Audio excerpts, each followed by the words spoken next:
Dear students, 65वीं BPSC को follow करने वाले सारे एस्पायरेंट, आप अपनी तैयारियों में किसी तरह की कमी ना छोड़ें। ये सही है कि एग्ज़ाम में अभी आपके टाइम है, जुलाई में वैकेंसी आएगी, सितंबर में पॉसिबली आपके एग्ज़ाम होंगे, लेकिन इसका मतलब ये नहीं कि आप अपने ढंग से तैयारी करें। कभी पढ़ा, कभी नहीं पढ़ा, कभी आधे अधूरे पढ़ा, और ये सोच कर के अभी एग्ज़ाम में टाइम है, थोड़ा ये जो स्लगिशनेस है ये प्रिवेल कर जाएगा आपके उस प्रॉब्लम पे, उस टेंशन पे जो एग्ज़ाम नज़दीक आने पर होता है। काफ़ी लोग ऐसे हैं जो हम देख रहे हैं कि अभी ये मानकर चल रहे हैं कि एग्ज़ाम में टाइम है, और प्रायः ये देखा जाता है कि 3 महीने 2 महीने जब एग्ज़ाम को बचता है तो लोग पूरे जज्बे से लगते हैं और दिन रात करने लगते हैं, और तब वहाँ पर काफ़ी कुछ छूटता है और आप भूलने भी लगते हैं और आप सोचते हैं कि टाइम कम बचा, पता नहीं हमारा एग्ज़ाम में होगा कि नहीं। चूँकि आपने देखा कि अभी 2-3 महीने जो पीछे जो रिज़ल्ट आया 64वीं का, उसमें 1-2-3 मार्क्स से भी काफ़ी लोग मिस कर रहे थे। तो ये आपके साथ स्थिति ना हो। अगर आप सीरियस हैं, चाहते हैं कि आप इस साल भर के अंदर आपको एक नौकरी मिल जाए, तो आपको इस इतनी बड़े एग्ज़ाम में पूरे डेडिकेशन के साथ लगना चाहिए। ये हम जानते हैं, काफ़ी लोग ऐसे हैं जो ये मान कर चल रहे हैं कि एग्ज़ाम में भी टाइम है। दूसरी बात, आप पीटी का एग्ज़ाम सिर्फ ना समझें कि पीटी के एग्ज़ाम को हमें निकालना है। आपको मेंस के लिए भी पैरेलल लगे रहना है।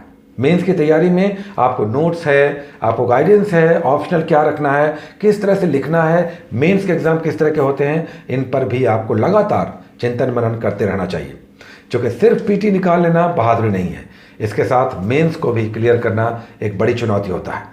आज हम लोग जो टॉपिक्स ले रहे हैं वो फिर से 10 नए टॉपिक्स हैं। टॉपिक्स तो काफ़ी हो जाते हैं, लेकिन आपको 3 दिन टाइम मिलता है, तो ये टॉपिक्स होने चाहिए।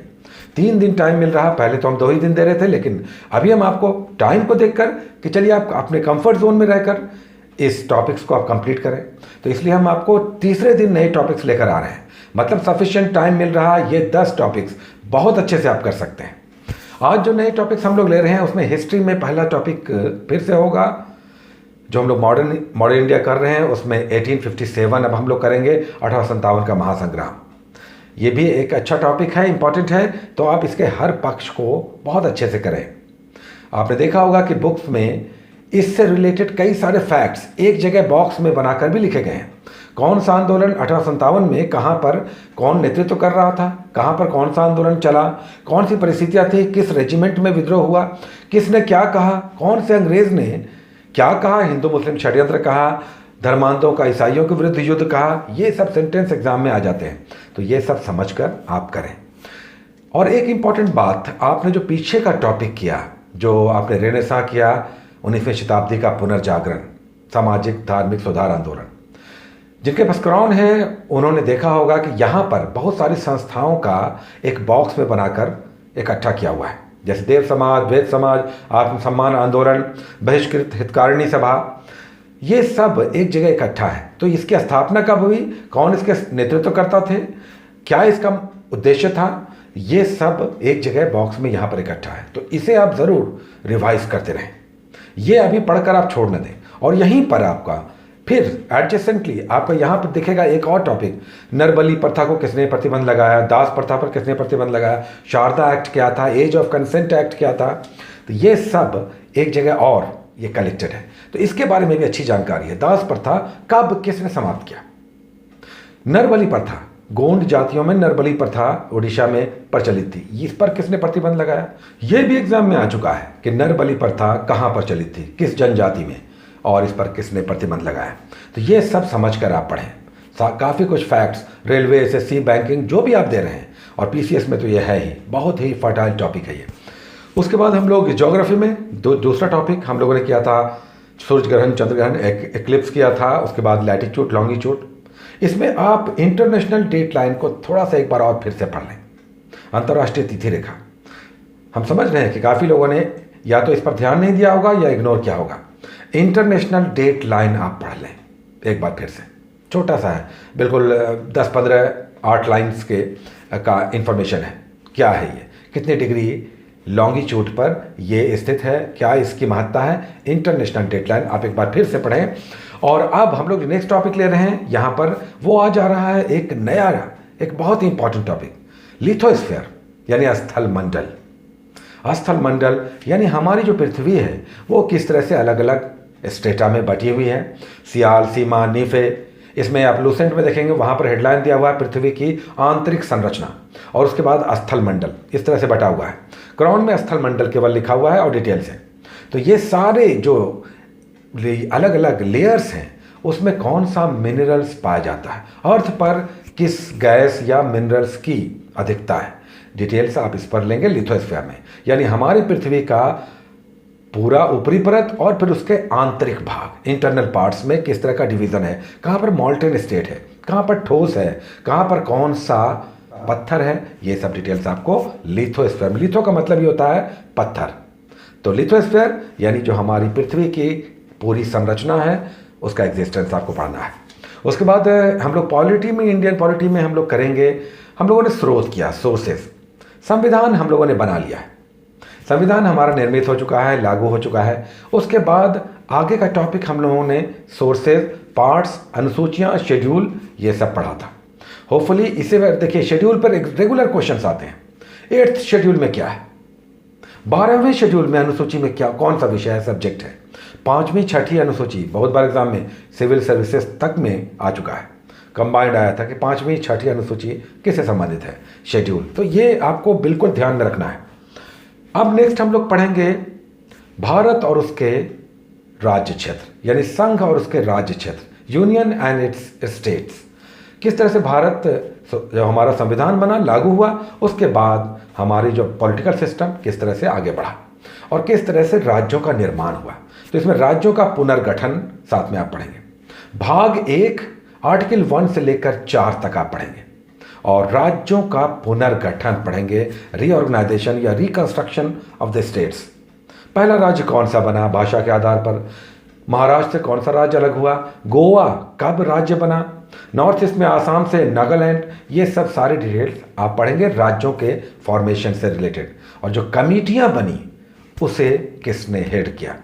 तो ये सब डिटेल्स आप पढ़ेंगे, राज्यों के पुनर्गठन, राज्य और उसके संघ और उसके राज्य क्षेत्र, आर्टिकल 1 से लेकर 4 और रीऑर्गेनाइजेशन ऑफ द स्टेट्स। उसके बाद हम लोग पॉलिटी के बाद नेक्स्ट टॉपिक, साइंस का 2 टॉपिक्स हम लोग ले रहे हैं। फिजिक्स का एक टॉपिक हम लोग फिर से ले रहे हैं। इससे पहले हम लोगों ने यूनिट्स किया, इकाई यानी मात्रक। आपने देखा कि 7 फंडामेंटल यूनिट्स हैं, 2 सप्लीमेंट्री यूनिट्स हैं, यानी किलोग्राम, सेकंड, मीटर।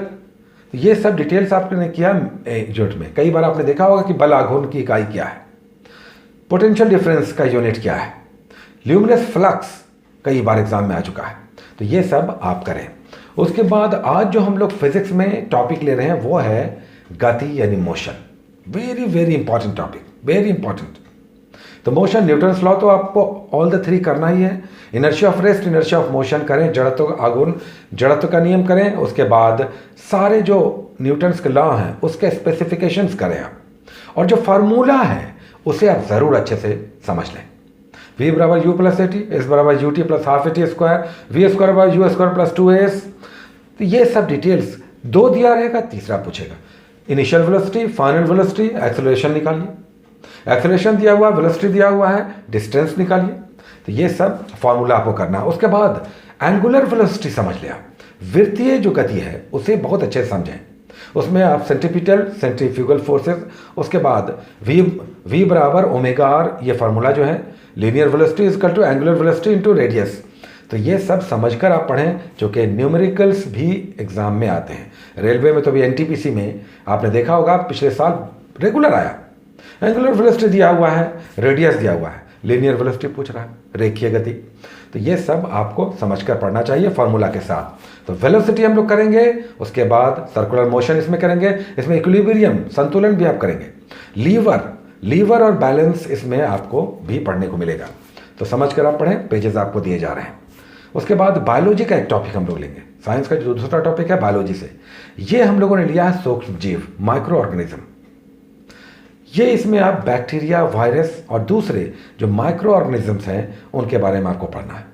इसकी खोज किसने की, इसका क्या कैरेक्टरिस्टिक्स है, स्पेसिफिकेशंस क्या हैं, यूजेस क्या है, क्या इसका इफेक्ट्स हैं, ये सब डिटेल्स आप सूक्ष्म जीव यानी माइक्रो ऑर्गेनिज्म में, बायोलॉजी में दूसरा टॉपिक है, इसे आप करें। लेकिन लूसेंट में ये टॉपिक नहीं दिया हुआ है। तो सूक्ष्म जीव या माइक्रो ऑर्गेनिज्म, जिसमें मेनली वायरस और बैक्टीरिया को आप अच्छे से समझेंगे। तो आप या तो नेट से या कोई दूसरा बुक है तो आप उससे पढ़ लें। क्रॉम में अच्छे से दिया हुआ है, ठीक ठाक ढंग से दिया हुआ है। उसके बाद हम लोग इंडिया ईयर बुक कर रहे हैं। ये पिक्चर आप देख लें, ये हम लोग 2019 का भारत 2019 इंडिया ईयर बुक हम लोग कर रहे हैं। कई बार लोग कहते हैं कि इंडिया ईयर बुक को हम कैसे पढ़ें, समझ में नहीं आता। आज जो हम पेजेस दे रहे हैं इसे आप फिर से आप पढ़ें, आप देखेंगे कि समझ में आएगा क्या इसका इंपॉर्टेंट है। इस बार एग्रीकल्चर सेक्शन है। आपको जो पेजेस, आप 7 पेजेस हम आपको दे रहे हैं 50 से लेकर 57, इसमें आपको एग्रीकल्चर सेक्टर मिलेगा, यानी कृषि और उससे संबंधित बातें। आपको इंडिया ईयर बुक की सबसे बड़ी विशेषता है कि इसमें डेटा जो है वो डेटा ऑथेंटिक डेटा है।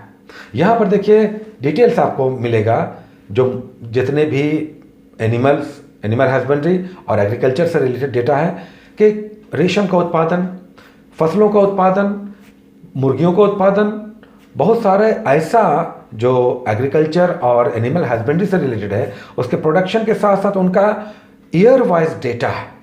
कृषि में न्यूनतम समर्थन मूल्य कौन जारी करता है, तो मिनिमम सपोर्ट प्राइस कितनी वस्तुओं का होता है, आप इसे समझ कर पढ़ें, इससे क्वेश्चन सेट होंगे। जब क्वेश्चन सेट होंगे तो आपको पता चल जाएगा कि कौन कौन से इंपॉर्टेंट फैक्ट्स हैं। तो हम फिर से कहेंगे कि बहुत इंपॉर्टेंट डेटा है कि कौन सा एग्रीकल्चर प्रोडक्ट का कितना प्रोडक्शन इस साल हुआ 2018 में, और किस तरह से उसका हम लोग न्यूनतम समर्थन मूल्य इत्यादि जारी करते हैं। ये डिटेल्स है, तो आप इसे भी 7 पेजेस आज हम दे रहे हैं, इसे आप करें। उसके बाद हम लोग बिहार का एक टॉपिक कर रहे हैं। आज बिहार का टॉपिक होगा चंपारण सत्याग्रह, चंपारण मूवमेंट, चंपारण किसान आंदोलन, यानी चंपारण मूवमेंट आप करेंगे। यहाँ पर लगभग 2 पेजेस में दिया हुआ है, बहुत अच्छा क्रॉन में दिया हुआ है और इम्तियाज़ अहमद में। तो आप इसे, आप जिनके पास ये बुक है या बिहार लूसेंट का जिनके पास है बिहार, उससे भी आप पढ़ सकते हैं। तो चंपारण मूवमेंट पढ़ें, किस तरह से राजकुमार शुक्ल का क्या योगदान था, कैसे महात्मा गांधी आए, कौन सी कमेटी बनी, कमेटी को हेड किसने किया, क्या रिकमेंडेशंस थे, क्या क्या इसके महत्वपूर्ण तथ्य हैं, वो आप करेंगे। उसके बाद एक ज़िला हम लोग कर रहे हैं। ज़िला में देखिए, अगर आप समझेंगे, बहुत सारे लोगों को इसका इंपॉर्टेंस नहीं समझ में आ रहा होगा। ये मैप हम लोग कर रहे हैं एक्चुअली। हम लोगों ने अभी हम लोग दक्षिणी बिहार की तरफ बढ़ रहे हैं। दक्षिण और पूर्वी बिहार का प्रतिनिधित्व बांका ने किया था। बांका पूर्वी जिला भी है और दक्षिणी जिला भी है बिहार का। दक्षिण पूर्व में स्थित है बांका जिला। उसे छोड़ते हुए हम लोग साउथ की तरफ, साउथ बिहार में जमुई जिला हम लोगों ने कल किया था 2 दिनों पहले। आज हम लोग साउथ से और साउथ की तरफ बढ़ेंगे। दूसरा जिला है नवादा, तो नवादा डिस्ट्रिक्ट करेंगे। उसके बाद गया आएगा, रोहतास आएगा, भभुआ आएगा, ये सब आगे आपको मिलता जाएगा साउदर्न बिहार के डिस्ट्रिक्ट्स। तो हम लोग आज करेंगे नवादा डिस्ट्रिक्ट्स। इसमें क्या है, नवादा पहाड़ी एरिया है, हिली एरिया है, तो इसके डिटेल्स आप करें, क्या प्रोडक्शन होता है, कौन से रिवर्स बहते हैं, क्या कोई लीडर नेशनल यहाँ से आया है, तो डिटेल्स आप करें नवादा पे। उसके बाद हम लोग प्रतियोगिता दर्पण कर रहे हैं। एक जो 9वां टॉपिक है प्रतियोगिता दर्पण। प्रतियोगिता दर्पण अप्रैल मंथ का कर रहे हैं। आज तीसरा चौथा टॉपिक होगा अप्रैल मंथ का, यह है नवीनतम सामान्य ज्ञान। जो प्रतियोगिता दर्पण पढ़ते हैं वो समझ रहे होंगे। चौथा टॉपिक इसका नवीनतम सामान्य ज्ञान होता है, यानी कौन कौन सा ऑर्गेनाइजेशन में क्या कुछ नई नियुक्तियां हुई, प्राइज डिस्ट्रीब्यूशन, बहुत सारे प्राइजेस आए, यहाँ तक कि ऑस्कर भी दिया हुआ है।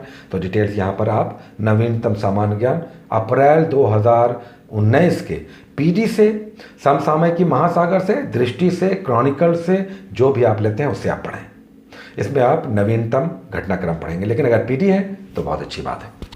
और एक क्वेश्चन मेंस के लिए हम आपको रेगुलर दे रहे हैं, इसे आप इग्नोर ना करें। पीटी की तैयारी करना बहादुरी नहीं है, इसके साथ साथ आपको मेंस के साथ भी चलना चाहिए। तो एक क्वेश्चन लिखने के लिए हम दे रहे हैं। अभी तो हम इवेलुएट नहीं कर पा रहे हैं, आप सेल्फ इवेलुएशन करेंगे। आज का क्वेश्चन है संथाल विद्रोह। ये डेफिनेट क्वेश्चन है, बिरसा और संथाल में एक आता ही आता है। तो आज हम आपको दे रहे हैं संथाल विद्रोह औपनिवेशिक शासन का पहला संगठित और तीव्र विद्रोह था, उल्लेख करें या वर्णन करें। तो संथाल विद्रोह टॉपिक है, इस पर डिटेल्स आपको करना है। ब्रिटिश शासन में भारत का पहला संगठित और तीव्र बड़ा विद्रोह था संथाल विद्रोह, इसका डिटेल्स आप लिखेंगे। झारखंड तो अलग हो गया, लेकिन बिहार से रिलेटेड ये टॉपिक अभी भी रेलेवेंट है, आता है। तो ये हो गए आपके 10 टॉपिक्स। इसे आप कंप्लीट करें, 2 दिन टाइम मिल रहा है, तीसरे दिन हम लोग आएंगे। आज 24 है, 27 तारीख को नेक्स्ट टॉपिक आएगा। कल आपका इस पर टेस्ट भी आएगा। आज नहीं आया टेस्ट, कल आएगा इस पर टेस्ट, जो पीछे का टॉपिक आपने किया है। इस तरह से रिवाइज करते रहें, हम लोग इसे बहुत ही साइंटिफिक ढंग से लेकर आगे बढ़ेंगे 1 by 1, और आप देखेंगे कि एग्ज़ाम तक आपकी तैयारियाँ बहुत अच्छी हो पाएगी। Take care.